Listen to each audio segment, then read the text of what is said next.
Nous allons voir comment résoudre un système à deux équations, deux inconnues avec GeoGebra et en utilisant le module de calcul formel. Alors j'ai déjà affiché les deux graphiques ici.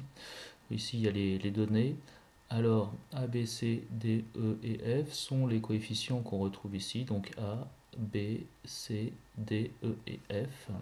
Voilà, donc on peut les faire varier, ce sont des curseurs. Alors je pense qu'il n'y a pas de problème pour la création de curseurs. Voilà. Donc alors comment obtient-on cet affichage? Vous trouverez dans le tutoriel GeoGebra et la tech la- le détail, mais je peux le montrer ici. En fait, le code LaTeX a été obtenu sur CodeCox. Bon, c'est pas nécessaire d'avoir l'accolade, mais bon, c'est plus joli. Et ça correspond au système en fait. Et donc ici, hein, les valeurs de A, B, C sont les valeurs des différents réels curseurs et ils sont obtenus par le menu objet de façon à ce qu'ils apparaissent sous forme numérique. C'est pour ça, lorsque l'on modifie les valeurs de ces paramètres, ils sont modifiés dans l'expression. Alors on va refaire ici dans le graphique ici la même, les mêmes expressions, donc ax plus b y égale c. Donc on voit apparaître la première droite et on peut la mettre sous forme réduite.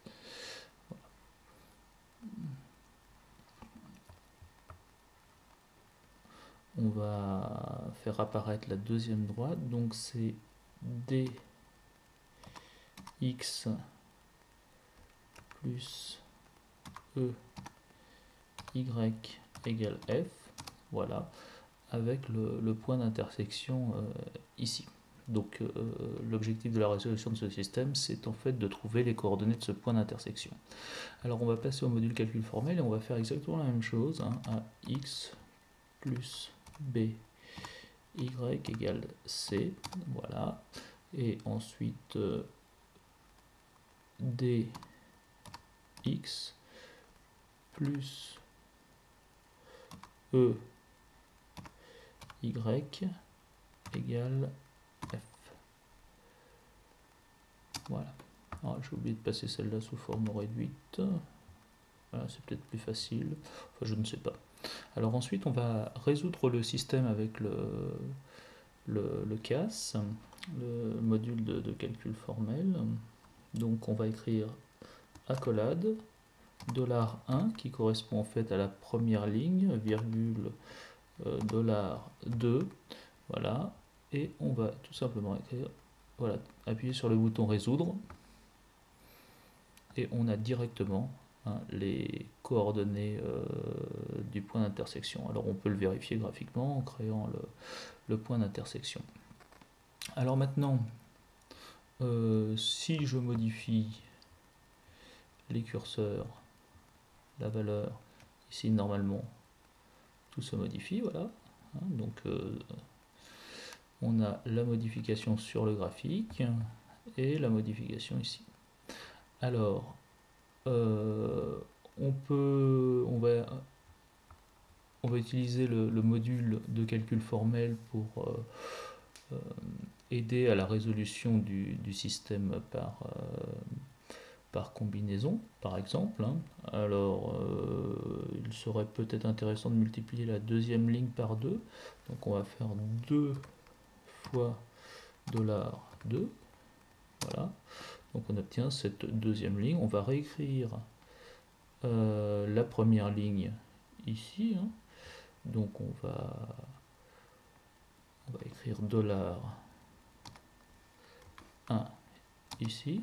Donc, on a bien les deux lignes ici de notre système. Alors on remarque que les deux coefficients ici des x sont opposés, donc on va pouvoir faire l'addition. Donc $4, puisque maintenant c'est la quatrième ligne, $4 plus $5